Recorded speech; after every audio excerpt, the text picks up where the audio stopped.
Bonjour. Donc effectivement, lors de cette table ronde, on va essayer de brosser un portrait des classes moyennes.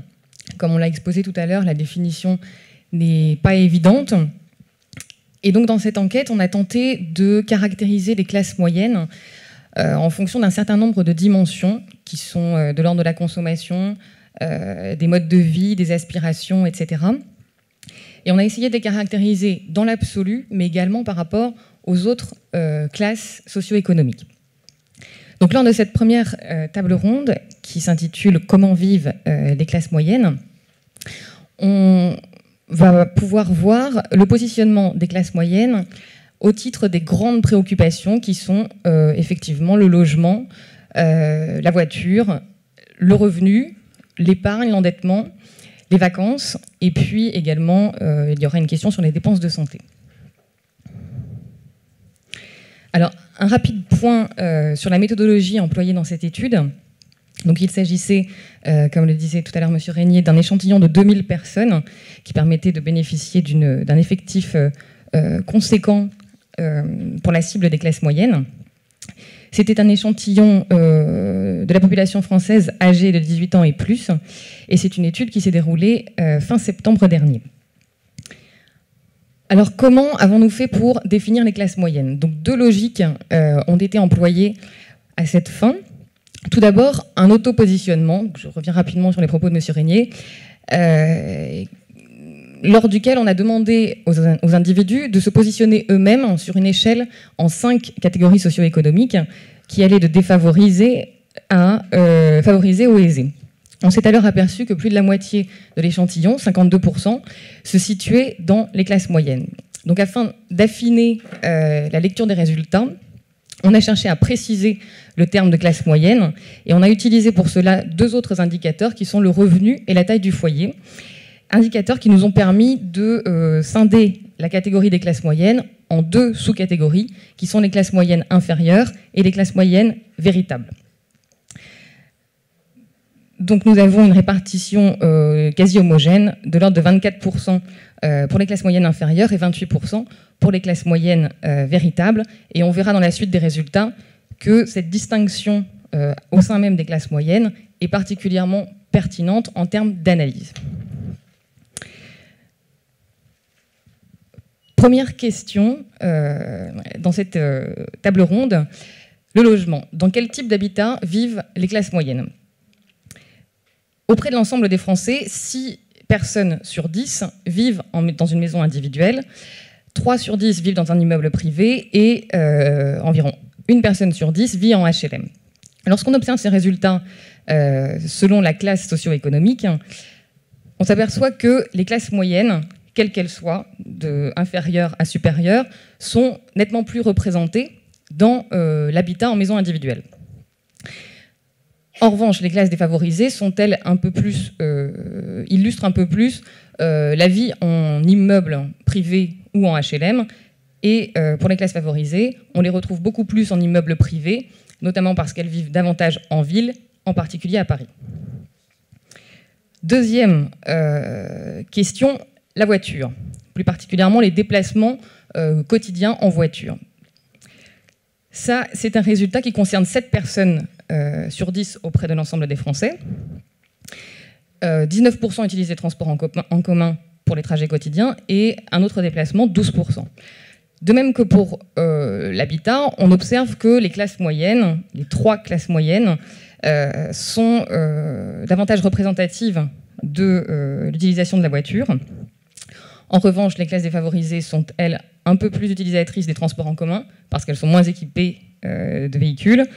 Et les classes favorisées ou aisées sont également un peu plus utilisatrices des transports en commun, là encore pour des raisons de lieu de vie qui est un peu plus urbain. Autre indicateur, quelle est la nature du foyer dans lequel vivent les classes moyennes? Auprès de l'ensemble des Français, un foyer sur 5 est constitué d'une famille recomposée. C'est un score qui diminue à mesure que le niveau social augmente. Alors, C'est une interprétation qui peut se faire à double sens, dans la mesure où, d'une part, on peut estimer que plus les conditions de vie sont précaires, plus il y a de risques que le foyer soit en conséquence fragilisé. Mais d'un autre sens, on peut aussi légitimement imaginer que dans les foyers fragilisés ou séparés, les conditions de vie en deviennent un peu plus défavorables. Alors venons maintenant à la dimension financière de cette étude, avec pour commencer le revenu. Donc cette question posée à l'ensemble des Français, donc on posait la question sur le revenu net du foyer, donc il s'agissait à la fois des salaires, des allocations et des aides. En moyenne, l'ensemble des Français déclarent un revenu net de 3 500 € environ par mois dans le foyer. Et on trouve là le premier indicateur qui montre une véritable cassure au sein même des classes moyennes. Jusqu'à présent, on avait une progression relativement linéaire sur l'ensemble des indicateurs, une progression en fonction de la montée dans l'échelle sociale. Là, c'est sur le revenu le premier indicateur sur lequel on peut voir qu'entre les classes moyennes inférieures et les classes moyennes véritables, on a un creux qui se voit de façon très nette sur le graphe que vous avez à droite de l'écran. On passe quasiment du simple au double sur le revenu déclaré par les classes moyennes inférieures, 2 300 €, et celui qui est déclaré par les classes moyennes véritables, 5 200 €.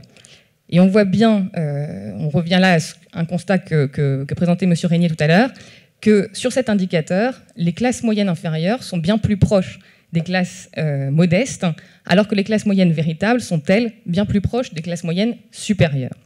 Et donc c'est un résultat qui, on en reparlera tout à l'heure probablement, rejoint aussi un résultat qu'on ne présentera pas là en termes de graphe, mais la déclaration de paiement de l'impôt sur le revenu, où on passe de 46% de personnes qui paient l'impôt sur le revenu au sein des classes moyennes inférieures, et un score qui monte à 83% auprès des classes moyennes véritables.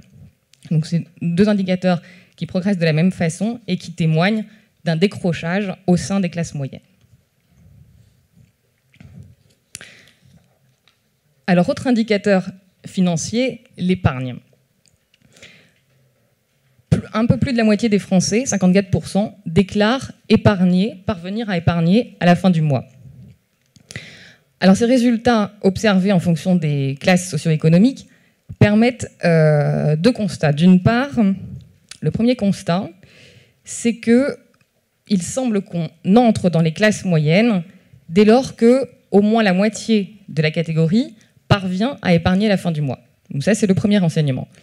Deuxième enseignement, c'est que le taux de capacité à épargner est de 53%, donc un peu plus de la moitié auprès des classes moyennes inférieures, et grimpe de façon considérable à 73% auprès des classes moyennes véritables.